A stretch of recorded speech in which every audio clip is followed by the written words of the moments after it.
познаете истину, и истина сделает вас свободными. Евангелие от Иоанна.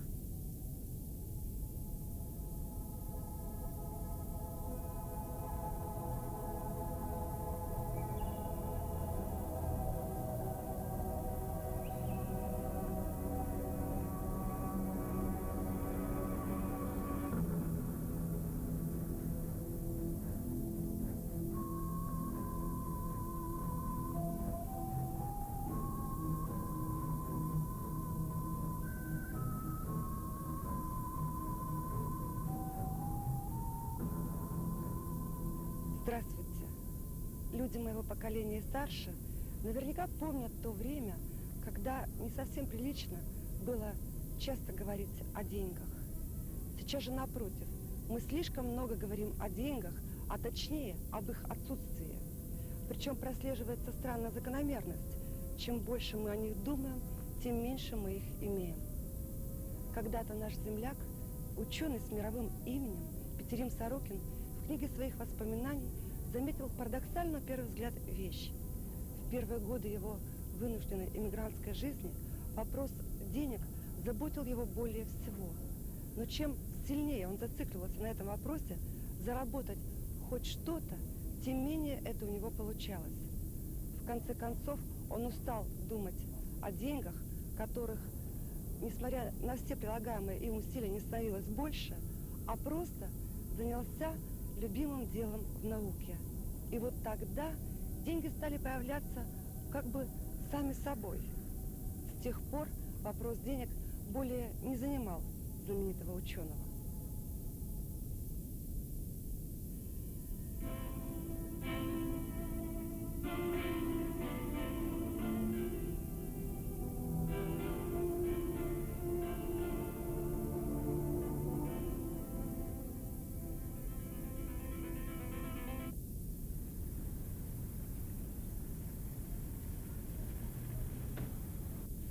Встречаются как-то два друга директора, и один другого спрашивает: «Ты своим давно зарплату не платишь?»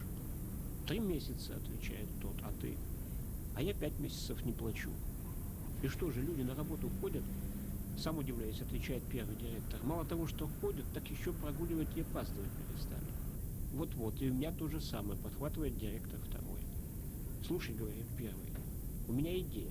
А что, если мы с них за право ходить на работу деньги брать будем?» Самое смешное, или, если хотите, самое печальное в этом анекдоте заключается в том, что на самом деле это и не анекдот вовсе. Известно ведь, что по налоговому законодательству человек может полгода не получать зарплату, но налоги с этой начисленной, но не выплаченной зарплаты предприятие, на которое работает человек, хоть убейся, обязано перечислить в бюджет ежемесячно. Вот и получается. Зарплаты все нет и нет, а налоги с нее уже давно в казне. Впрочем, оставим в покое парадоксы налогового законодательства и попробуем взглянуть на эту животрепещущую проблему сегодняшнего дня в сравнительно-историческом ракурсе. 1936 год. Год новой Бухаринско-Сталинской конституции, провозгласившей основные незыблемые права трудящихся, в том числе и право на заработную плату. Казалось бы, уж что-что, а обеспечить своевременную выплату зарплаты в условиях баснословно дешевой рабсилы, строжайшей партийной дисциплины и упрощенных внутренних финансовых взаимоотношений не составит труда. Но вот вам выдержки из документа, найденного нами в Центральном государственном архиве Республики Коми.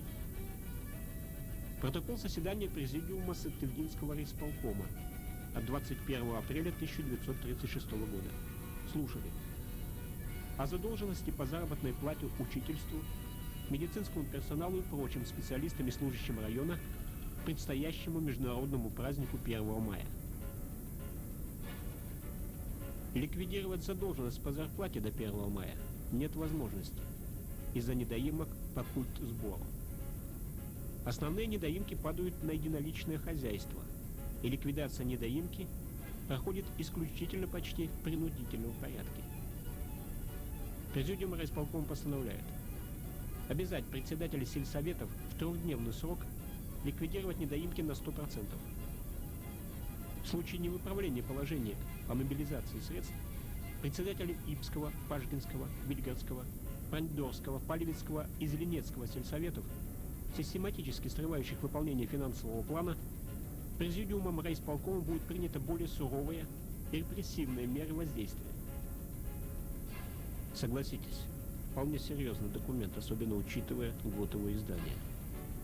И вполне вероятно, что напуганные репрессиями председатели сельсоветов вытряхнули так и из несчастных, обложенных неподъемными налогами единоличников, требуемые суммы. И лояльные советской власти граждане получили мартовскую зарплату к майским праздникам.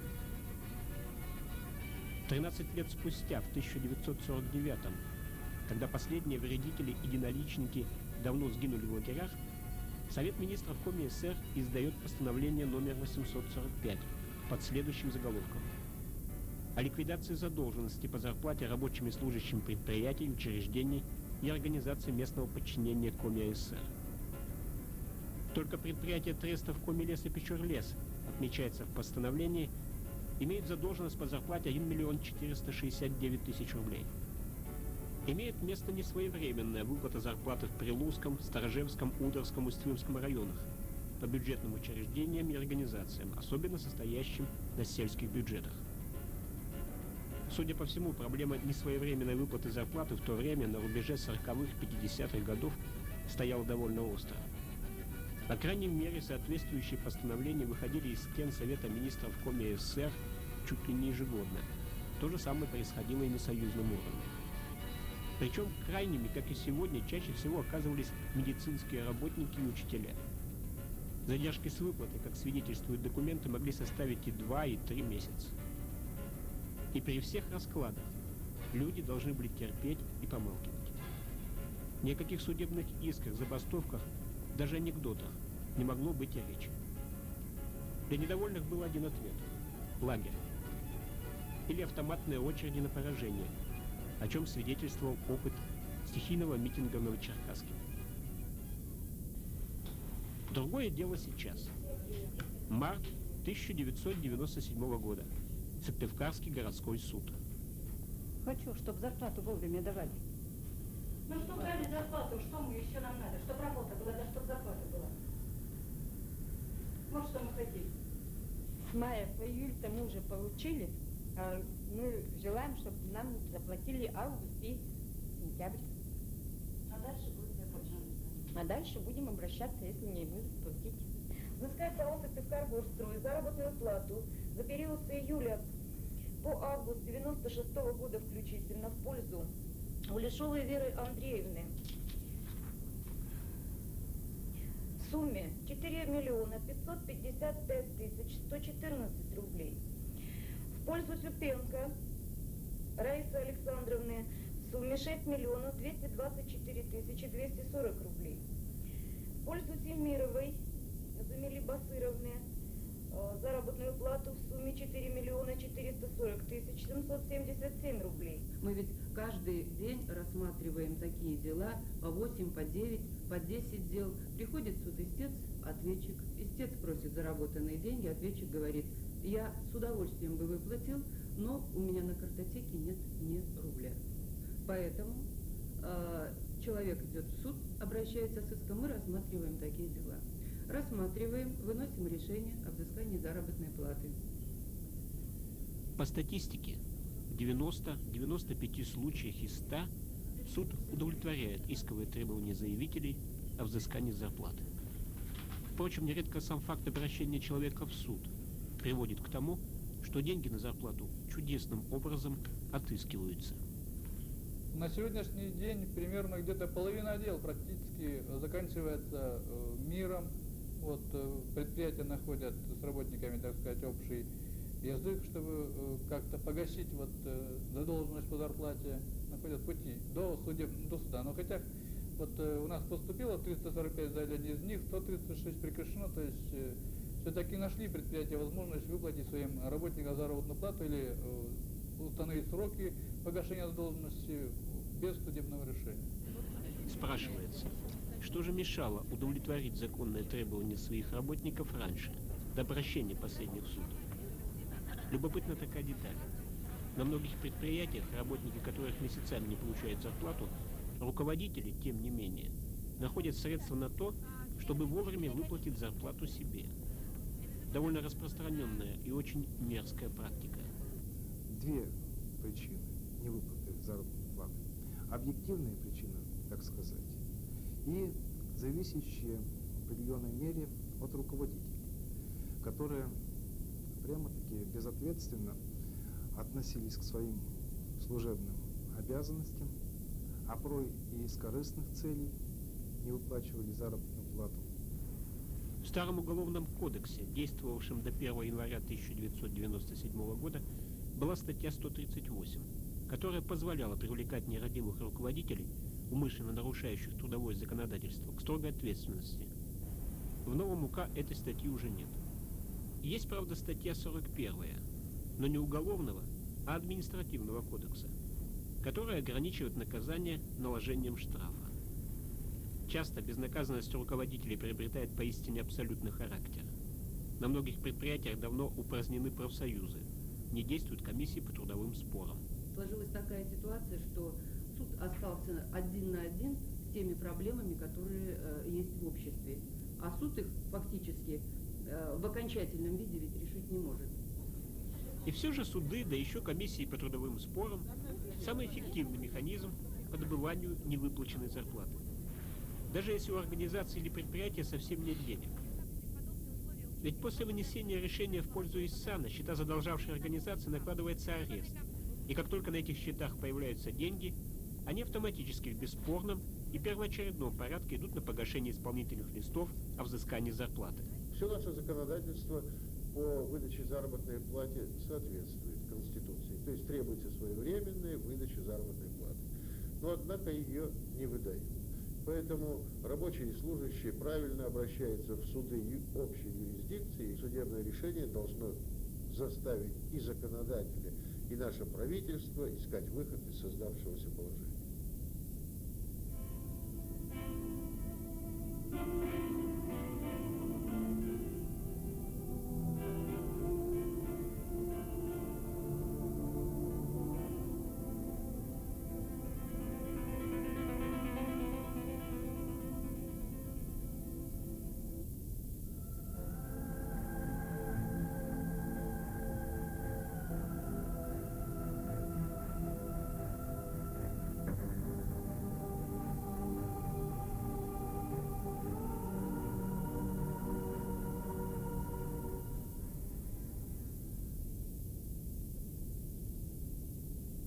Сердце мое за что-то в серой пыли искит. Но я выбираю свободу и свистит во все свисты. Я выбираю свободу, я пью с нею нынче воды. Я выбираю свободу.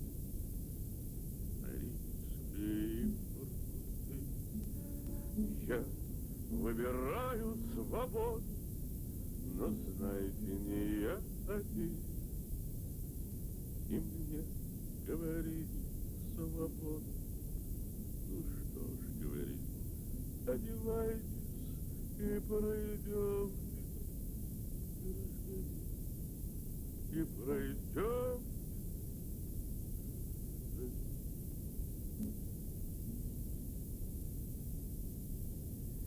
Мы находимся дома, в гостях у Вячеслава Кушнера, в исполнении которого только что прозвучала песня на стихи Александра Галича «Я выбираю свободу».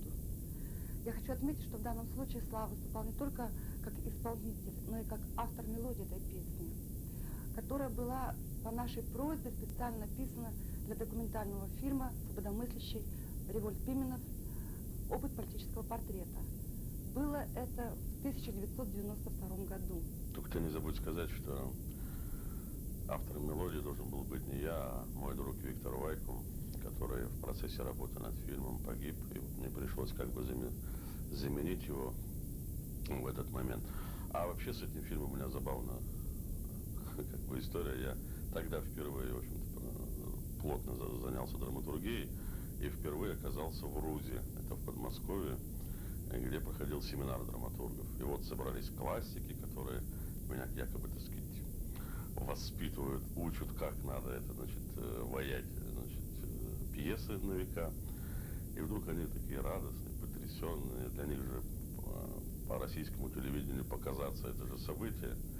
Это ж нам, северян, так подумаешь в первый раз, что. И вот они, значит, зовут меня, беги срочно, я подбегаю, я тебя вижу этот фильм, себя я уже, правда, не услышал, только увидел в титрах, гордо, значит, это ушел воять дальше на века. Ну, после этого ко мне принципиально изменилось отношение, уже стали относиться с уважением, хотя топтали, воспитывали, я еще даже не знаю, как это найти слово, потому что меня просто измордовали раза 2-3 больше, чем до этого. То есть, как говорится, больше спрос. Так что вот. Прошло 5 лет с того момента, что изменилось... 4,5. Хорошо, это я округляю. Что изменилось, что произошло за это время в твоей жизни? Изменилось, конечно, очень много, очень много. И прежде всего в профессиональном плане. То есть, если я тогда еще как драматург только начинал, то сейчас уже можно сказать, что пройден первый этап, ученический пройден. Вот уже пошли первые постановки, уже многие мои песни уже рассматриваются в театрах практически всей страны, там нюансы. Ну а самое печальное из всего этого, то, что я практически перестал писать песни, то есть то, что я умею делать как бы профессионально и с любовью, но на это совершенно нет времени. Просто драматургия оказалась такой вещью сложной, которая занимает, ну, вот, особенно в начале, так, первые года 2-3, это 25 часов в сутки. То есть голова, это, ну, это, конечно, потрясающий вид искусства, или как его там называют, литературоведы, жанр, там, литература, я не знаю, я к этому отношусь несколько по-другому, но это как бы уже профессиональный разговор. Просто я сейчас очень доволен, что вот этот этап закончен, когда мне уже не надо по каждому поводу звонить в Москву, там засылать пьесы, там скажите мне, что это такое. Все, я теперь уже знаю, что я уже вот ниже какого-то уровня не падаю. За это время прошел мой авторский вечер в Москве, в Центральном доме работников искусств. Там, значит, у меня участвовали замечательно известные актеры, такие как Евгений Стеблов, Ирина Муравьева, замечательная совершенно Лидия Николаевна Федосеева-Шукшина, Эммануил Виторган, была даже Ирина Архипова, так сказать, пришедшая туда. Вот. И в связи с этим я почему об этом вечере вспомнил, потому что тогда уже у меня началась какая-то намет какой-то сценической жизни. То есть потом меня познакомили с Алексеем Жарковым, актером ХАТа, замечательный актер, который вот год, наверное, носился по Москве, пытался пристроить мою пьесу первую, «Ломовые». Потом какой-то там подвижки были, был написан сценарий двухсерийного телевизионного фильма по этим же самым «Ломовым», Шукшиной в главной роли, ставил бы Пчелкин. Это вот хотели ставить на Останкино, даже смета и все. Ну, такие времена, где деньги так просто, в общем-то, не достаются. Да я, собственно говоря, по большому счету и не сильно по этому поводу переживаю, потому как, скажем, телевидение, кино, это меня меньше всего волнует, будет, не будет. В театре вот это может быть где-то как-то, и то не очень. Но в любом случае, я могу тебя поздравить с премьерой. Да, она вот только состоялась. Это была совершенно потрясающая история, достойная пера, то ли Гоголя, то ли еще кого. То есть я порой вообще ощущал себя, что я все это наблюдаю, какой-то спектакль со стороны. Вот, ну, с этим спектаклем связано, конечно, это очень много всяких происшествий, много всяких разных подводных течений. Хотя все предельно просто. Я написал пьесу памяти великого совершенно человека Александра Александровича Католикова, директора дома школы, агрошколы-интерната города Сыктывкара. Это известный человек на всю страну. Вот он скончался в июне прошлого года. Я свою затаенную идею, которую хотел писать пьесу, как говорится, не привязанную ни к чему, там, исходя от 22 главы «Бытия», Пятикнижия Моисеева, Я как-то решил, думаю, дай-ка там попробую сделать все это под Сан Саныча. Премьера спектакля «Авенир» по пьесе Вячеслава Кушнира состоялась 25 марта на сцене Академического театра драмы Республики Коми. Пока это первый и единственный показ спектакля. Возможно, с нового сезона «Авенир» будет включен в репертуар театра. А пока в планах Кушнира и театра гастроли. Предполагается, что этот спектакль увидят зрители и за рубежом. И кто знает, быть может, сработает так называемый эффект эхо. Если весть об успехе вернется к нам из-за океана, тогда мы сможем по достоинству оценить талант драматурга, живущего у нас в Сыктывкаре. Кстати, по заказу одного из театров Соединенных Штатов Америки Вячеслав Кушнир написал пьесу «С кем я живу», которая сейчас находится в стадии перевода на английский язык. А одна из его пьес «Олби» уже переведена на английский и предложена вниманию Эдварда Олби, с которым ведутся переговоры о дальнейшей судьбе этой пьесы, приуроченной к 70-летию классика американской драматургии. Драматургией Вячеслав Кушнир занялся сравнительно недавно, в 1993 году, работая сторожем. Любопытно, что до этого Слава сменил массу специальностей. Работал он и грузчиком, и милиционером, распространителем билетов в филармонии и инспектором пожарной охраны, крепильщиком в шахте «Капитальной» в Винте и дворником в Питере. Всего не перечислить. Но, пожалуй, самое главное и любимое дело в жизни Кушнира – это исполнение бардовских песен. С гитарой Слава объездил практически всю страну, а где не смог побывать сам, там были его песни. Даже на Дальнем Востоке один из бардовских клубов взял песню Кушнира передавать гитару по кругу своим гимном, а сборная СССР по альпинизму перед восхождением на Эверест слушала его песни. Впервые Слава написал песни к спектаклю «А зори здесь тихие» студенческого камерного театра. Об этом студенческом театре у Кушнира особые теплые воспоминания. С него-то все и началось. Знакомство с театром, любовь к театру, постижение азов актерского мастерства и первые успехи. Позже это помогло выдержать огромный конкурс на вступительных экзаменах в театральный институт. Однако учебу на актера театра и кино Слава оставил, так же, как и не стал продолжать учебу на режиссера народных театров и драматурга в литературном институте. По словам Вячеслава, учеба предполагает не свободу, а ему всегда хотелось сделать только то, что хотелось ему. Что человеку надо? Как бы ты ответил лично на этот вопрос? За всех не скажу, за себя могу сказать совершенно точно, однозначно. И я думаю, что никогда я уже не придумал. Самое главное для человека – это свобода.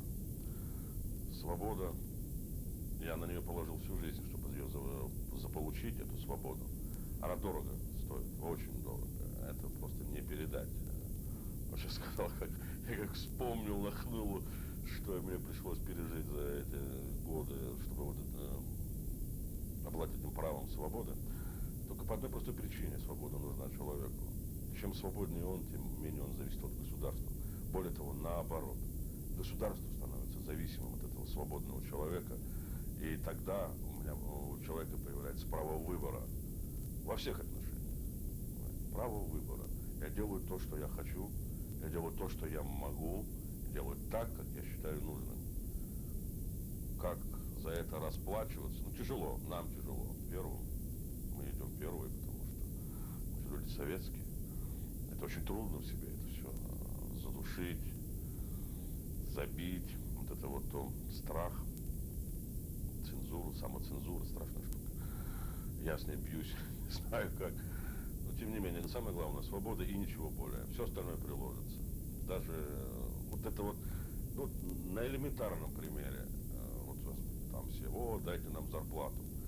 Они же ведь не зарплату просят, они получку просят, подачку просят, чтобы дайте им вот это вот, то, что раньше было, аванс, получка. Вот у меня позиция другая. Я понятия не имею, где завтра получу деньги. То есть я могу их заработать. Я знаю, вот мои пьесы лежат. По западным меркам я просто миллионер. На самом деле, пьеса, минимальная стоимость пьесы, скажем, там, это в Америке там, 300 тысяч долларов.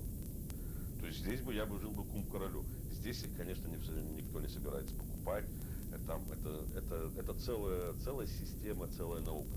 Вот пройти все это, я уверен, что я пройду, и я все-таки зарабатываю свои деньги. Бывает, что голодаем, так голодаем, что не снилось тем, кто митингует.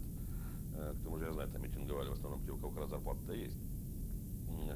Вот, но я все равно считаю, что я добьюсь своего, то, что я буду жить на тот кусок хлеба, который я заработаю сам, и не чем-нибудь там, как я раньше, мне приходилось там в шахте работать, там в милиции сидеть там на вахте. Нет, а тем, что я могу, тем, что я люблю, тем, что я умею делать. То ли это будут пьесы, то ли это будут мои песни или исполнение этих песен. Ну, гитара, надо сказать, меня всегда все эти годы кормила, так что не зря я, так сказать, занимался этим делом. Я жил очень даже неплохо. Если бы не какие-то мои, так сказать, страсти, молодость, то я думаю, что я бы сейчас бы как бы и даже и не переживал на предмет куска хлеба уже сейчас. Просто я немножко, мне кажется, я на год опоздал с погашением своих страстей. На год буквально. Я так просто примерно прикинул, что если бы хотя бы на год раньше, скажем, бросил пить, там еще какие-то вещи, то я думаю, что уже мне бы сейчас было бы легче, проще и свободнее.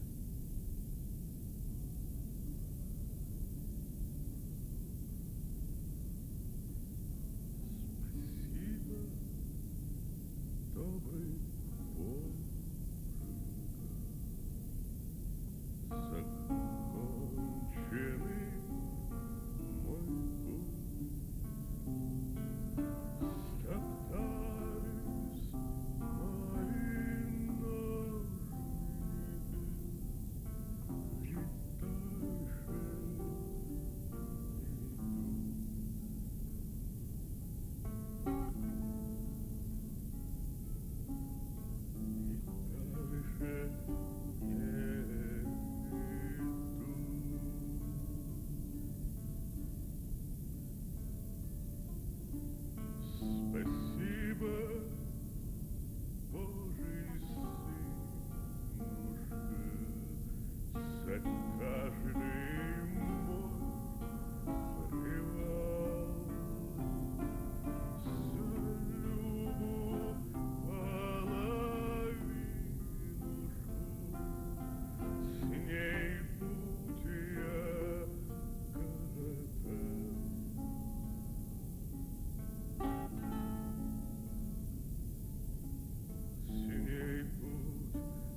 привыкли к тому, что жизнь художника как бы отражается в его работах.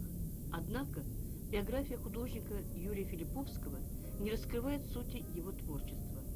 Родился он в старинном северном городке Вельской, Архангельской области. При первом знакомстве обращаешь внимание на его колоритную внешность, медлительность и спокойствие в движениях и жестах, внимание и сосредоточенность во взгляде, крепкая, сильная фигура. Он напоминает мне то ли медведя-шатуна, то ли былинного богатыря с холстов Аполлинария Васнецова.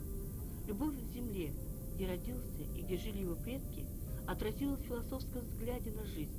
Живопись Юрия Филипповского – это жизнь человеческого духа, переживание души, ее состояние.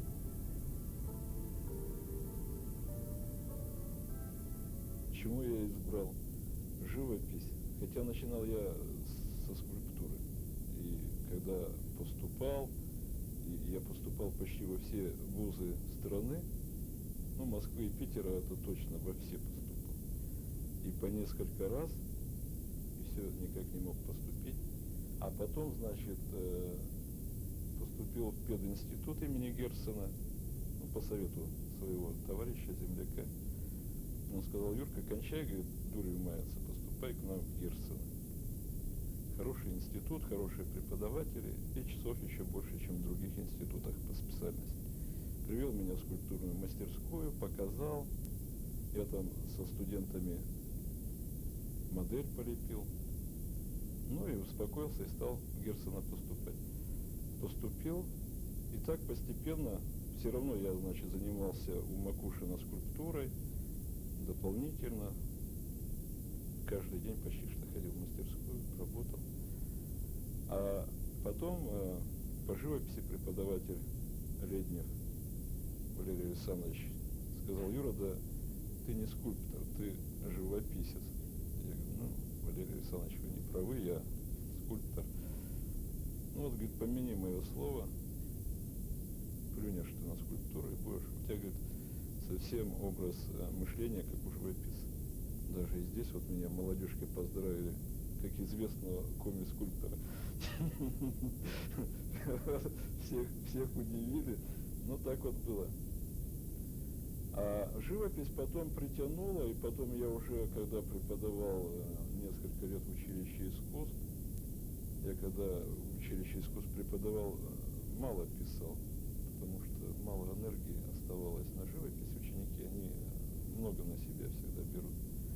А потом уже дошел до такого этапа, что устал преподавать, потому что искусство, оно душу раскрывает, она обнаженная до беспредельности. А ученики, они этого не понимают и ранят частенько. И потом я уже почувствовал, что не могу уже физически просто преподавать, устал, ушел. Ну, сейчас вот чисто живописец. Юра, вот каждый сантиметр твоего холста, он заполнен каким-то большим содержанием. Вот не кажется ли тебе, что твои работы несколько перегружены по композиционному? Ну, тут очень сложно, конечно, говорить, что они перегружены. Я думаю, что они недогружены еще. Я почему так стараюсь? Потому что сейчас зритель испорчен, он не так воспринимает живопись, как лет 100 назад. Сейчас у нас кино, телевидение, и все ждут информации такой с экрана. А нам надо как-то защищаться, противостоять и экрану, и вот всем этим техническим средствам. Поэтому картина должна быть загадочной, такой плотной по содержанию. Она должна просто конкурировать. Я из-за этого так вот отношусь. Мои картины, вот, допустим, вот на той стене, они мне самому не надоедают. Живопись ведь часто надоедает. Повесил картину, она через какой-то период приелась и хочется убрать. Вот. А я, значит, стараюсь так писать, чтобы она не надоедала, она привлекала постоянно. Сегодня увидела одно, а завтра посмотрел, там, оказывается, совсем другое нарисовано. послезавтра еще что-то все время открывается в холсте. Поэтому я стараюсь не договорить, не досказать. Ну, как-то вот, чтобы человек думал, вглядывался в картину, не уставал. Мир его художественных образов придуман им самим, но каждая его работа, будь то из серии лицедеи или деревенской темы, это размышления о предметах глубоких и серьезных. И говорит художник языком цвета, композиции, ритма, порой без помощи сюжета. К выбору темы Юрий подходит серьезно. Именно тема подсказывает ему живописное ее воплощение. Работает над картиной длительное время, порой несколько лет, периодически возвращаясь к ней. Просто задачи поставил притянуть себя за уши к искусству. И через предмет искусства в искусстве я, значит, вот таким путем пошел, начал осваивать форму. А вот тема Офелия и Гамлет – это не продолжение серии? Да, это, собственно говоря, продолжение. Это продолжение, которое, ну вот, постоянно я работаю. Глядя на твои композиции из этой серии, на твои живописные работы, хочу обратить внимание на особый драматизм событий. Это что, специально обращаешься к теме драме в своих произведениях, или просто сама тема подсказывает содержание? Ну, я это самое по природе, по своей все-таки крестьянин.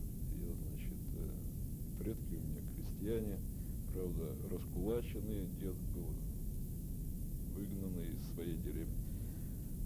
Вот, но тем не менее, я хоть и в третьем поколении уже оторванный от земли, родители у меня тоже не на земле, городские, и сами в городе, но корни-то все равно крестьянские. Я всегда с болью смотрю на всех нас,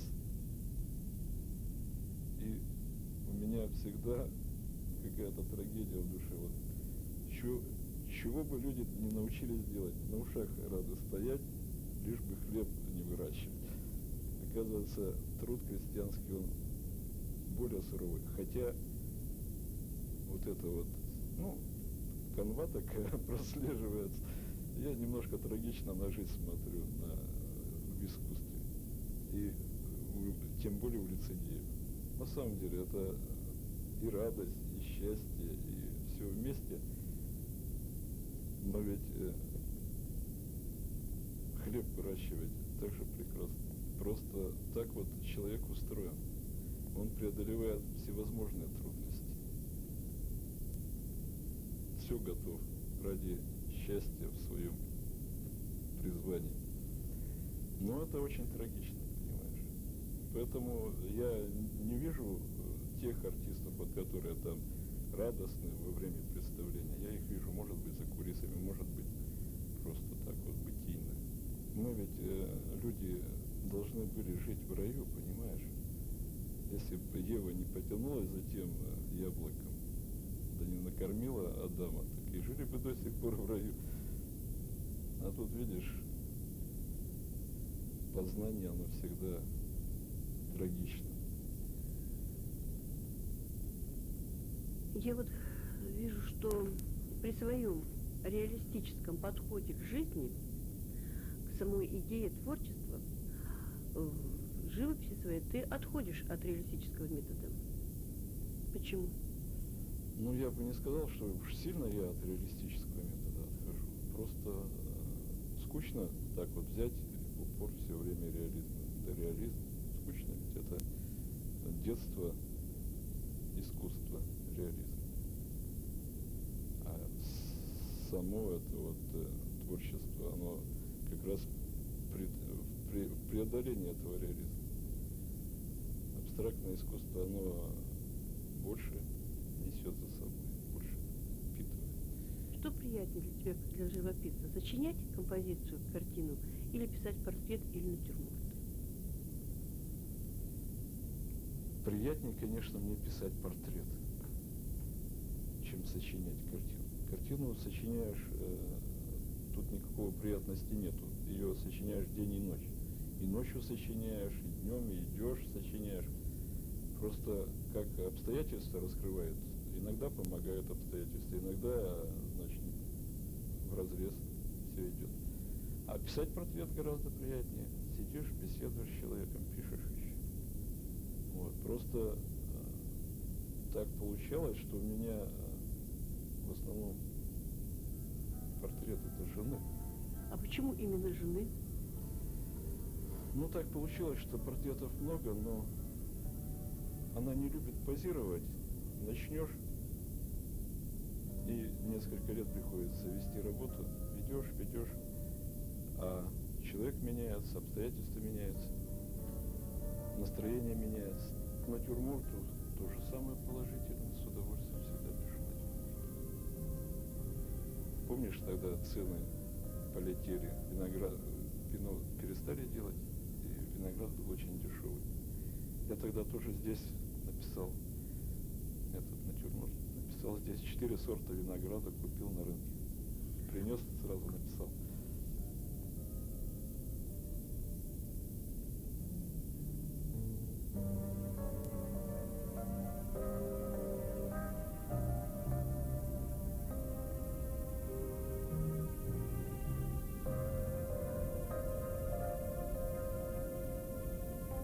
Особую роль в творчестве Филипповского сыграла работа по оформлению мемориального музея лауреата Государственной премии Николая Михайловича Дьяконова. Музей-то создан был специально, может быть, чтобы люди ощутили вот ту эпоху, то время. Эпоха ведь страшная была, когда Дьяконов работал. Это как раз старинет в самом таком проявлении крутом. А пьеса, можно ее считать и конъюнктурной, и можно считать очень удачной народной пьесой, потому что это действительно она шла сразу в устах театра. И после войны такой период, голод и трудная работа, и песня такая, пьеса радостная. И песни все, которые до сих пор поются на слуху в этой пьесе. Правда, там автор стихов песен Фатьянов, но роль, конечно, драматурга, что такие песни появились, тоже очень великая. Николай Михайлович, конечно, лицо очень обаятельное и с юмором. И вообще этот музей я и в основном так и решал. Он был ведь не только драматург, он был и актер, он любил играть сам. Ну и работа продолжалась полгода. Здесь вот все-таки 6 композиций в музее. Значит, очень напряженно. У меня тогда не было ни выходных, ни даже в Новый год я писал. Когда я эту работу выполнил, я уже понял, что все мои вот искания, поиски, которые продолжались там на протяжении лет 20, они воплотились вот в этом музее.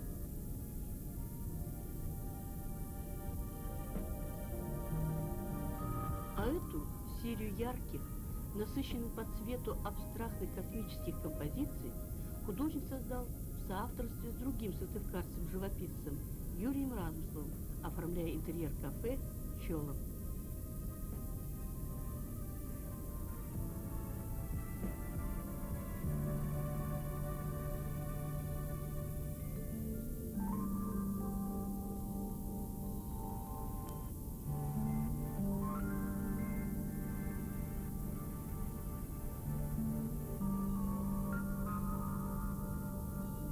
Юра, конечно, трудно самому говорить о том, что хотелось бы делать в живописи, но все-таки как вот ты сам определишь свое направление в живописи, в искусстве? Ну, все-таки, наверное, символизм, экспрессивный символизм, скорее всего. Так. Это самое короткое. Я и когда я от пятна иду, и когда от линии иду, все равно я это самое стараюсь, чтобы было и движение, и энергетика, и все было в таком очень для меня важно, чтобы картина несла энергетическую нагрузку. Если она энергетическую нагрузку не несет, значит она не состоялась. Я пишу до того самого момента, пока не ощущаю отдачи от полотна или от картины обратно. Как только она начинает нести эту нагрузку, я понимаю, что она состоялась. Богатая сила воображения подсказывает художнику темы работ. Сюжеты этих двух полотен кажутся фантастическими. Андрей первозванный, Шамиль в гостях у Расула Гамзатова. Обе картины в работе уже не первый год. Художник, не торопясь, продумывает решение тем. В этом суть творчества Филипповского. Мне кажется, большую роль в его творчестве играет интуиция.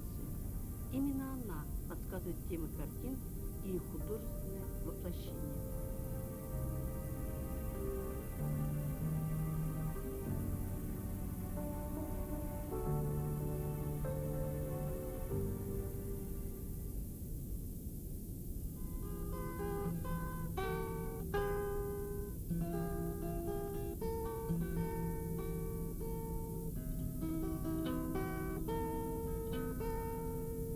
Старинное село Ыб на реке Сысола в республике Коми. Одно из старейших сел. Впервые оно упоминается в 1585-86 годах. Но на самом деле оно, конечно, намного старее. Предания связывают его с деятельностью просветителя зырян святого Стефана Пермского. Привольно раскинувшееся на холмах, включающееся более десятка деревень, оно знает массу легенд, преданий о прошлом. И не случайно, наверное, жители этого села бережно хранят память о жизни предков. И, наверное, не случайно один из лучших маленьких деревенских музеев, народных музеев истории села, культуры и быта возник именно здесь, стараниями замечательного человека, учителя математики, старожила села Александры Александровны Куратовой. Вот с ней мы и хотим вас сегодня познакомить.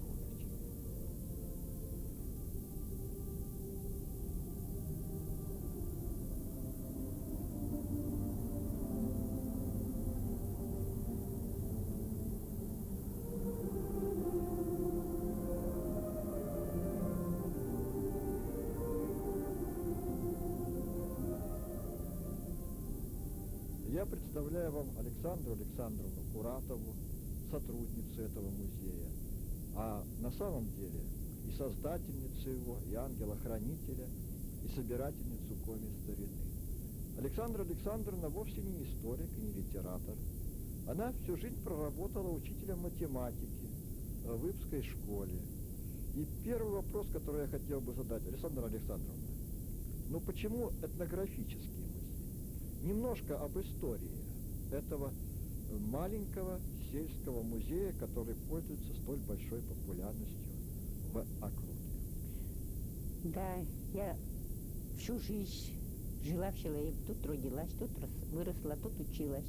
И у меня возникла мысль, чтобы оставить что-то старое, вот, собрать материал, узнать, как жили раньше наши предки, чем занимались, что думали, о чем мечтали.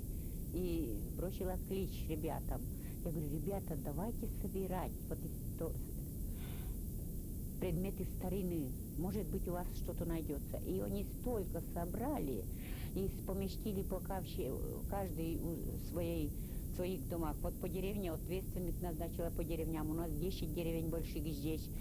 Кто собрал в сарае, в дровянике, кто под лестницами. И места не было, но такие были хорошие вещи, они большинство пропали. Александра Александровна, а вот как вы думаете, а зачем сегодня нужны старинные вещи? Ведь эти вещи, которые нас окружают, это вещи, которыми коми-крестьяне пользовались каждый день. Здесь нет шедевров, это обычные вещи. А вот давайте проверим, попробуем проверить. Знаем ли мы сегодня, люди до конца 20 века, эти вещи, вот самые обычные вещи, которые знал любой комик-крестьянин 100, 50, да, наверное, лет 20 и 30 назад, а многие знают и сегодня. Вот эта вот маленькая ложечка. Это не ложечка. Я знаю. Это я уже, конечно, сказал для телезрителей и, наверное, больше для горожан, потому что деревенский-то отлично знает, что, разумеется, этой штукой щи хлебать нельзя. Щи хлебать нельзя. Так что это? Это специально ковш для варки капусты. У нас в деревне мы обучаем, что сварили, мы варят капусту очень всегда, и вот эту капусту черпают из этого котла, в котелке варят. И очень вкусно, мы до сих пор варим капусту, и очень вкусная. Ну вот тогда мы горожанам и посоветуем сделать такую ложечку с тем, чтобы им было проще черпать капусту. А вот теперь давайте вот эту штуку возьмем в руку. Давайте две сразу возьмем. Вот эти называются набойные доски. Эти две доски нам дал внук красителя в этой деревне. Жили Коллеговы, семья Коллеговых. И они красили для всего, ибо вот холст. Вот это называется набойный материал. Значит, сюда наносился особое вещество вап. Вот потом этой формой, набойной доской наносили на холст вот этот узор.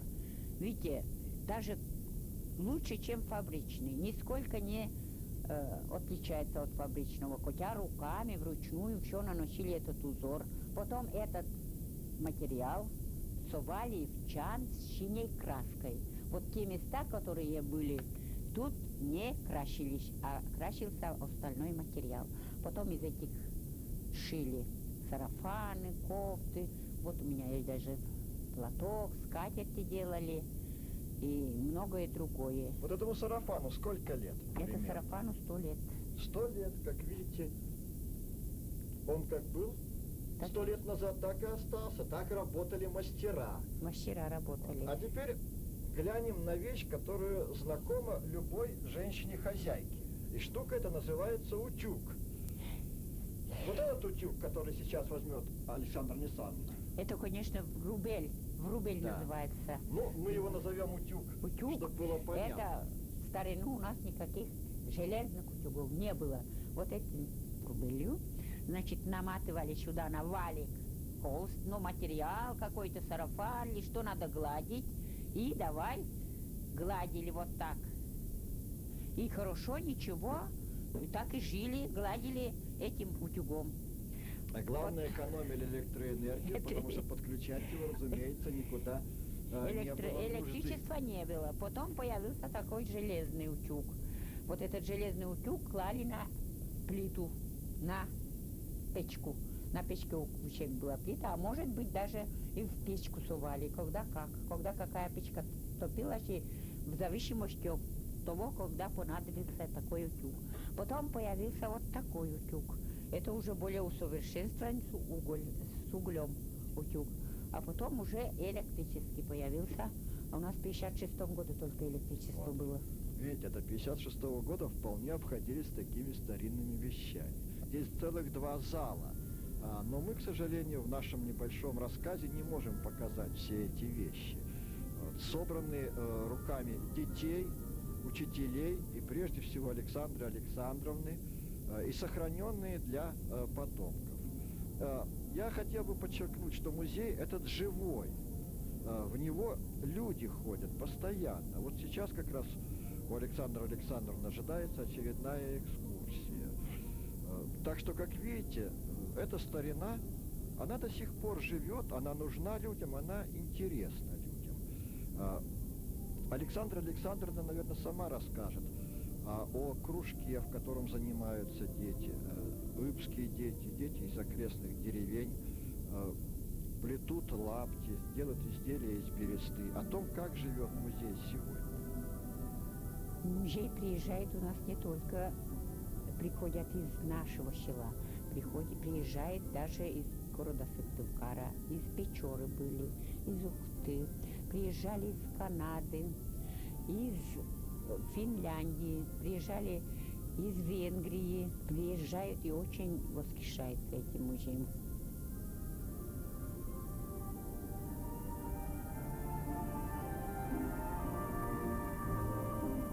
А сейчас мы с вами переехали в новое здание, где теперь будет размещаться экспозиция музея.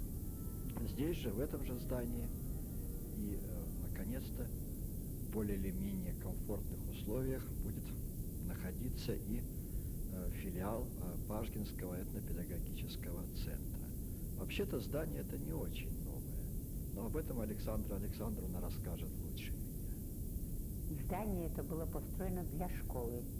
В 1892 году первый раз учили здесь. Здание построили всем приходом, всем селом, из кирпича, который делали тоже сами. Кирпич у нас делали в местечке кирпич-сарай и для церкви, и для этого здания. Сейчас нам передали это здание для музея. Экспонаты еще не разложены. В общем, у вас все впереди. Вас еще ожидает радостные хлопоты по переезду. Обращаюсь я ко всем жителям села, чтобы помогли. Как помогали тот музей нам это сделать. Приходили безвозмездно, сдавали экспонаты бесплатно, безвозмездно. Правда, я им иногда давала кое-что, там, кому капусту, кому картошку, кому молоко. Ну, вот так у нас музеи рождаются с помощью капусты, картошки и безвозмездной помощи жителей. Но, по-моему, ваш музей уже и так стал общеыбским делом, скажем так. Мне кажется, что недостатков помощников у вас не будет. Я думаю, мы сейчас познакомимся с некоторыми вашими помощниками, с мальчиками, которые мальчиками, да. Еще будет работать у нас этнопедагогический центр, филиал Пашкинского этнопедагогического центра. Здесь дети занимаются вязанием, вышиванием, прядением, шитьем, макраме и берестой. Особенно любят сейчас берестой заниматься мальчики и девочки тоже. Вот мы в мастерской, где работают ребята, работают с берестой. Два юных умельца у нас уже перед нами. Вот это Саша Чапанов. О том, где он живет и что ему здесь нравится, он, наверное, расскажет нам. Саша, ты откуда? Я с Маргаиба. С Маргаиба. Это далеко? За 3 километра. И ты за 3 километра ходишь сюда заниматься вот плетением? Да. А почему? Мне нравится. А что нравится? Плести, заниматься тут. Ага. Скажи, а у тебя папа, мама умеют работать с берестой? Нет. Нет? То есть ты, можно сказать, в семье, ну, как бы, восстановитель народных ремесел. Да. Так получается? Уже многое умеешь? Чуть-чуть. Чуть-чуть? Ну, дай бог тебе, чтобы ты научился больше, ладно? А вот Костя у нас уже считается почти асом. Костя Филиппов, ну, можно сказать, один из лучших умельцев этой студии. Костя, а что ты умеешь делать уже? Я плести слонки, хлебницу, поднос, лапти умею. Скажи, а в семье, в твоей семье, что-нибудь используется из того, что ты сделал своими руками? Туиски, солонки, хлебницы? Да. Вот прям так вот в доме, да? Вы храните Да. в них? А маме ты дарил что-нибудь? Маме я вышивалку дарил. А ты еще и вышивать умеешь? Умею. Слушай, а тебе нравится вот такое, ну, не мужское занятие, как вышивание? Не очень. Не очень? А чего же вышивать? А что больше нравится, плести или вышивать? Плести. Плести? Ну что ж, это отлично. Так вот таких ребят у нас много. А сколько вас всего? 20. Ну что ж, 20 человек. Этого вполне хватит, чтобы, по крайней мере, плетение по бересте ну, выби, как минимум, выби не заглохло. И мы надеемся, что и в дальнейшем это древнее искусство, которым владел, в общем-то, каждый хоть человек раньше, не будет забыто. А чтобы вы могли в этом убедиться, посмотрите на то, что сделано руками и преподавателей, и детей.